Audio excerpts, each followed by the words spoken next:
all the others lose doing that. And silver is basically a byproduct of mining other metals. The world has been in these bubbles. There's currently a bubble going on in real estate all down coastal China and through Australia and New Zealand.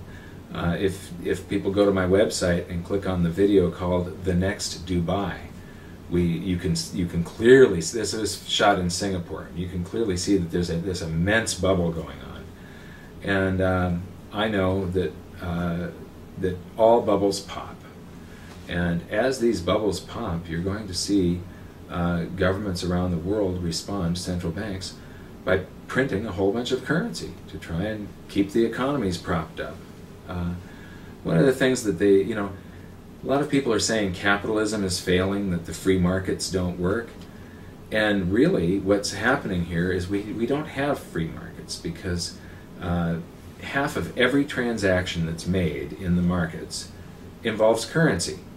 And the currency is being manipulated by governments and central banks. They artificially, there's men deciding what interest rates are instead of the markets. In order to have free markets, you have to have free market money. You have to allow the markets to choose what money is and to set interest rates on borrowing, on credit. For the last 2,600 years, the markets have been choosing precious metals over and over and over again as money. And they will again. So I don't know how I got on that, but that was sort of a fun little detour, wasn't it? Thank you, Mike. Mike, another question is also that new people may be viewing this or have read the book in English or in Swedish that wants to get into investing. Mm-hmm.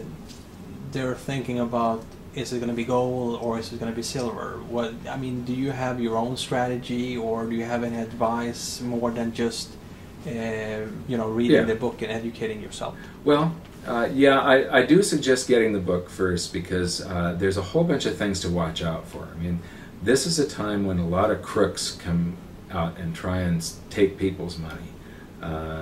So be careful. And I also say, if you can't hold it, you don't own it. So I believe in physical gold and silver, either in my own care, at home, or in a secure storage facility where that's what they specialize in.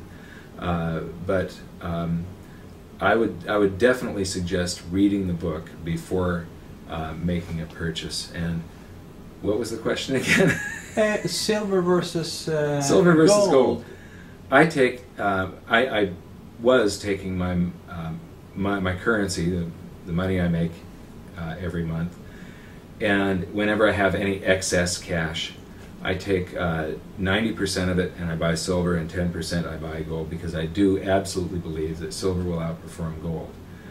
I'm now buying a little bit more gold because I think there's going to be a worldwide deflation before big inflation or hyperinflation. And gold typically outperforms silver in a deflation. However, gold doesn't get used up. Its primary uses are jewelry and money. Those are the two uses for gold: coins and bars for money, or jewelry. Silver is the second most useful commodity known to man. This is the most thermally conductive, most electrically conductive, and most reflective element that there is. And in most cases, there is no replacement. When you look in the mirror, you're looking at silver. When you look at a CD or a DVD, you're looking at silver. When you push those buttons on your cell phone, you're pushing on silver. There's silver contacts in there. On a computer, we use it up all the time in very, very minute quantities. It's in light switches. It's in everything electric or electronic made in the last 100 years. And it all ends up in a landfill. We throw it away. And the result is that there's very little investment-grade silver right now. If you melted down all of the silver above ground, all the religious artifacts and artwork and jewelry and everything else, there'd probably be about 5 times more silver than there is gold. But if you're looking at just the bars and coins that investors can buy and what's in the commodities exchanges, then there's about 5 times more gold than there is silver, 4 to 5 times. Well, a according to the laws of supply and demand, or something called the price discovery mechanism, that suggests that silver's price should be 4 or 5 times higher than gold's. That probably won't happen, and silver's mining cost is significantly less than gold's. But I know that you've got a commodity that is absolutely vital. If you took all the gold and got rid of it today, life would not change. If you got rid of all the silver today on the planet, we would suddenly be back in the Stone Age. None of our electronics would work. Silver is the vital commodity. And so I believe that during the peak of this market, that it'll finally be on the news, and it's going to be, instead of 1 in every 10 or 100,000 people knowing that silver is more rare than gold, it's going to be half of the people that are interested in investments. It's going to be, you turn on a financial channel, there's going to be people showing you charts and stuff when this thing goes into a bubble, because the news always reports whatever the public wants to hear. And the public wants to hear about the latest hot thing, the latest bubble. They don't want to hear about the thing that's undervalued, where the opportunity really is. And what we're seeing right now is the very beginnings of, we're just entering that second stage of this bull market that I talked about, where it starts making the news and they start coming out with different investment vehicles and stuff. But I buy a lot more silver than gold. I'm probably buying 70% silver right now and 30% gold.